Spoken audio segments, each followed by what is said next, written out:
Welcome to my class. नमस्ते student. बच्चों, आज हम कक्षा 8वीं की पूरक पाठ्य पुस्तक भारत की खोज का अध्ययन करने जा रहे हैं, जिसमें हम चैप्टर नंबर पढ़ेंगे 5वां। और इस चैप्टर का शीर्षक है नई समस्याएं। नई समस्याएं इस पाठ का ये सेशन नंबर पहला है।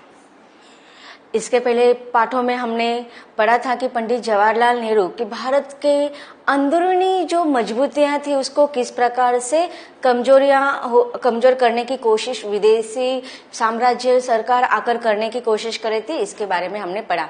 लेकिन उन समस्याओं से भी भारत कहीं ना कहीं अपने मजबूतीपन को लेकर या अपनी संस्कृति को अंदर जो पनपने दे रही थी समन्वय के साथ आगे बढ़ने की कोशिश कर रही थी। फिर भी बहुत सारी समस्याएं उन दिनों में भारत को झेलनी पड़ी। अब कौन कौन सी समस्याएं इस पाठ में हम उसको बारे में पढ़ेंगे, जैसे कि बहुत सारे देशी साम्राज्य और विदेशी साम्राज्य। देखते हैं नई समस्याओं में। सबसे पहले पाठ की शुरुआत में लेखक पंडित जवाहरलाल नेहरू इन्होंने हमें अरब और मंगोल इस साम्राज्य के बारे में बताने की कोशिश की है। लेखक कहते कि जब हर्ष उत्तर भारत में एक शक्तिशाली साम्राज्य के शासक थे और विद्वान चीनी यात्री हुआंगसांग नालंदा में अध्ययन कर रहे थे, उसी समय अरब में इस्लाम अपना रूप ग्रहण कर रहा था। अब देखिए कि इसके पहले भागों में या इसके पहले लेसन में हमने पढ़े थे कि बहुत सारे अलग अलग शासन या साम्राज्य भारत पर छाए हुए थे। कोई साम्राज्य बहुत सालों तक उन्होंने भारत पर शासन किया तो कहीं आए और लुप्त हो गए, लेकिन उसमें से जो हर्षवर्धन का जो साम्राज्य था वह भी बहुत अधिक काल तक चालू था।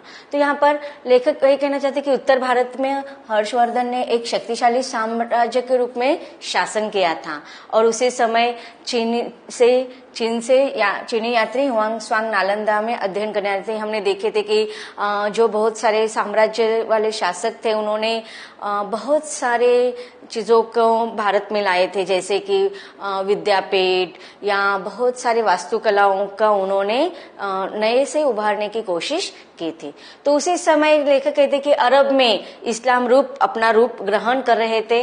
भारत के मध्य भाग तक पहुंचने में लगभग 600 वर्ष लग गए और जब उसने अपने राजनीतिक विजय के साथ भारत में प्रवेश किया तब वह बहुत बदल चुका था और उसके नेता दूसरे लोग थे। तो देखो, जब अरब भारत में आए तब उन्होंने पहले से अपना इस्लाम धर्म ग्रहण कर लिया था और भारत तक पहुंचने के लिए उन्हें लगभग 600 वर्ष का कालावधि लगा। और जब वह भारत में आए तो उन्होंने राजनीतिक क्षेत्र में विजय हासिल कर ली थी और तब तक भारत तथा अरब के जितने भी धर्म थे या शासक थे उन्होंने परिवर्तन करके एक नया रूप धारण कर लिया था और उनके नेता उनके शासक में भी बदलाव आ रहा था।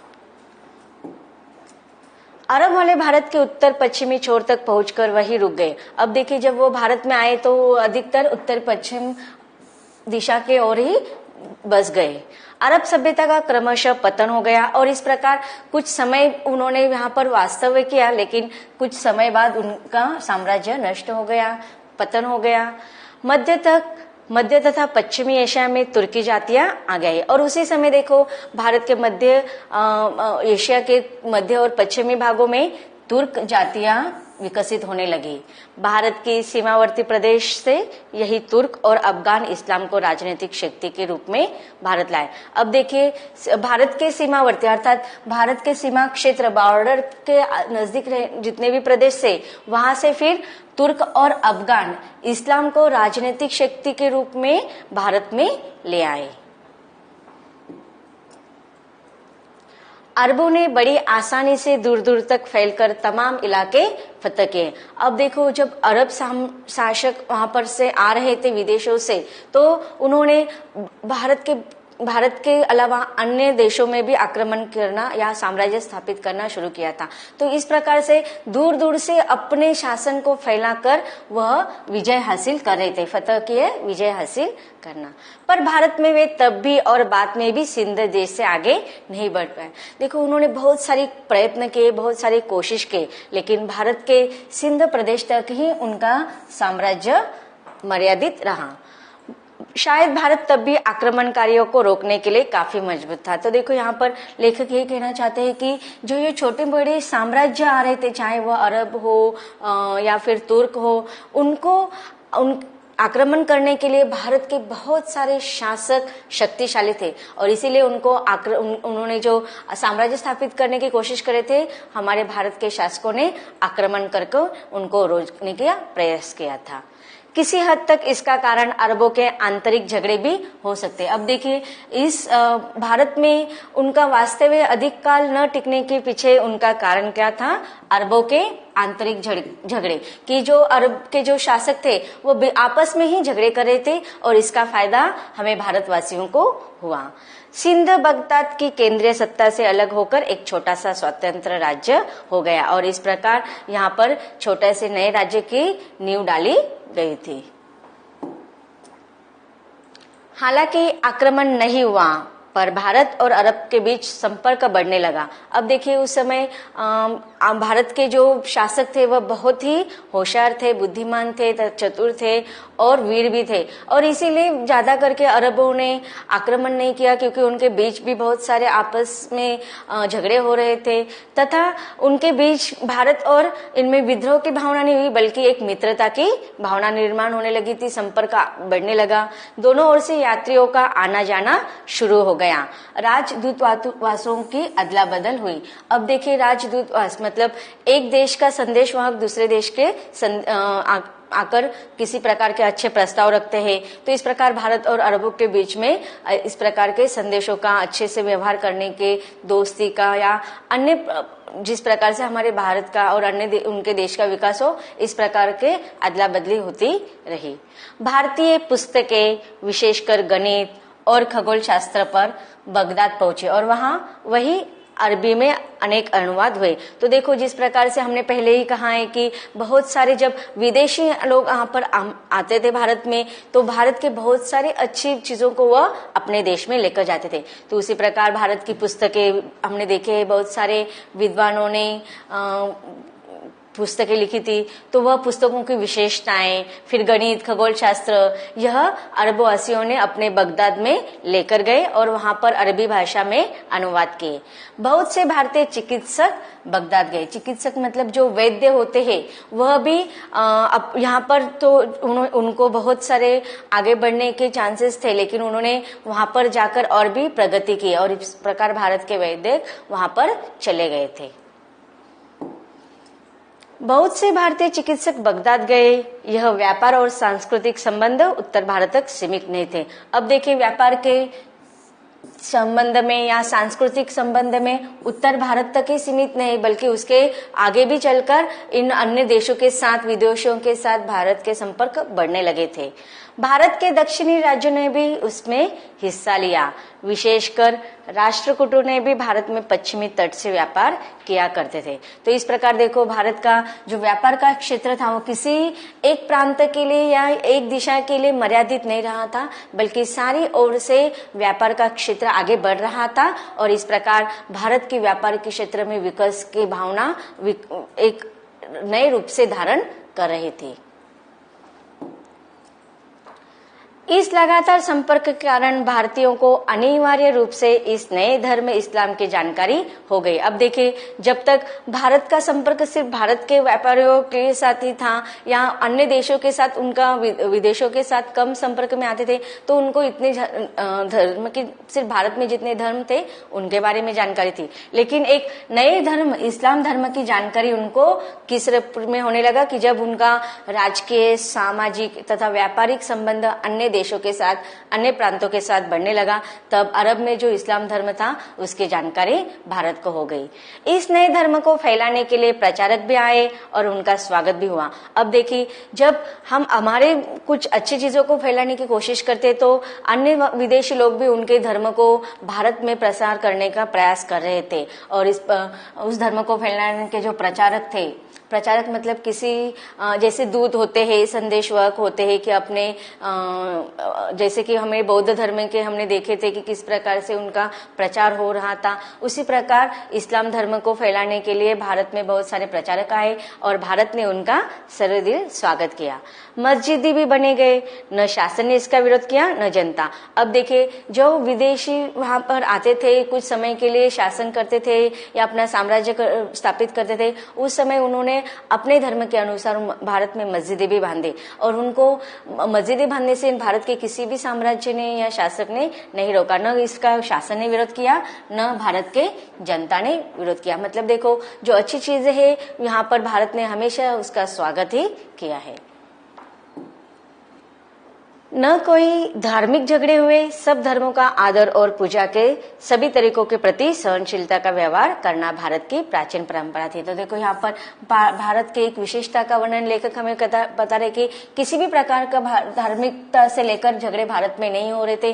भारत हमेशा सभी धर्मों का आदर करता आ रहा था। जिनकी पूजा विधियों को लेकर अब हम देखते हैं कि बहुत सारे बाद में झगड़े हुए, उन सभी पूजा विधियों के तरीके भारत ने सर्वदिन से स्वीकार किए थे और इस प्रकार की सहनशीलता का व्यवहार सारे लोगों के साथ करना, यह हमारे भारत की प्राचीन परंपरा है।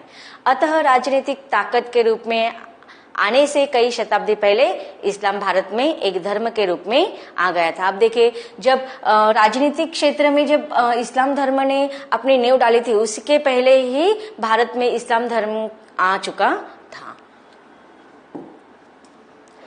अब आगे लेखक अलग अलग विदेशों ने किस प्रकार से भारत में आकर वास्तविक किया, साम्राज्य किया, इसका वर्णन कर रहे हैं। उसमें सबसे पहले लेखक हमें जानकारी देना चाहते हैं महमूद गजनवी और अफगान, जो अफगान से आए हुए थे, उन्होंने किस प्रकार से भारत में बहुत संघर्ष करते हुए अब उन्होंने शासन किया या नहीं, इसका विस्तार से हम जानकारी इन परिच्छेदों के द्वारा हासिल करेंगे।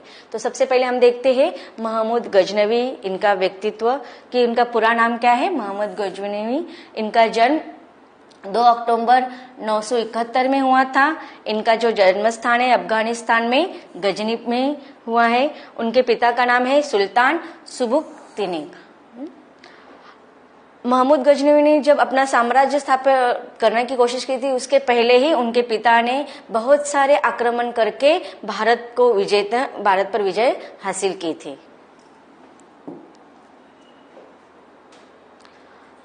अब देखते हैं लेखक हमें महमूद गजनवी के बारे में कौन सी जानकारी हासिल देते हैं।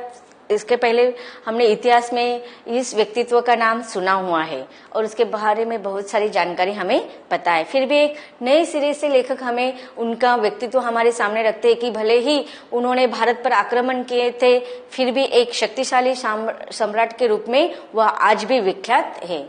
लगभग 300 वर्ष तक भारत पर कोई आक्रमण नहीं हुआ। अब देखिए, उस समय जब मंगोल और अरब आए थे, उनमें थोड़ा बहुत आक्रमण हुआ था, लेकिन इस प्रकार से जो बहुत ही विस्तार रूप से विद्रोह के रूप में रूप धारण नहीं किया था। तो इस प्रकार लेखक कहना चाहते हैं कि जब उसके पहले साम्राज्यों ने जैसे भारत के ही जो विदेशी शासक और देशी शासकों में आक्रमण हो रहा था, उसके बाद 300 वर्ष तक भारत पर कोई आक्रमण नहीं हुआ। 1000 ईस्वी सन के आसपास अफगानिस्तान के सुल्तान महमूद गजनवी ने भारत पर आक्रमण करना आरंभ कर दिया। महमूद गजनवी तुर्क था जिसने मध्य एशिया में अपनी ताकत बढ़ा ली थी। अब देखिए, उसके बारे में बहुत सारे जानकारी हमें मिलती है कि वो यवनी वंशज का था, फिर वो तुर्क भी था। इस्लाम धर्म को उन्होंने भारत में लाने की कोशिश की थी और स्थापना करने की कोशिश की थी। और भी लेखक हमें बहुत सारी जानकारी इन व्यक्तित्व के बारे में हमें देने वाले हैं। उसने बड़ी निर्ममता से कई आक्रमण किए जिनमें बहुत खून खराबा हुआ। अब देखिए, ऐसा कहा जाता है कि वह जो थे वो बहुत महमूद गजनवी का व्यक्तित्व बहुत ही क्रूर था। वो किसी भी प्रकार से आक्रमण करते समय दयालु नहीं, उनका जो व्यक्तित्व था उसके वह क्या करते थे, हमेशा भारत पर आक्रमण करते जाते थे, लेकिन उन्होंने भारत पर कभी शासन नहीं किया। ऐसा कहा जाता है कि उन्होंने भारत पर लगभग 17 बार आक्रमण किए थे, जिनमें बहुत खून खराबा हुआ। हर बार महमूद अपने साथ बहुत बड़ा खजाना ले गया। अब देखो उसका जो उद्देश्य था वो भारत पर आक्रमण करके भारत का खजाना लूटना, यह उनका उद्देश्य था। उस पे भारत पर कभी भी शासन नहीं करना था।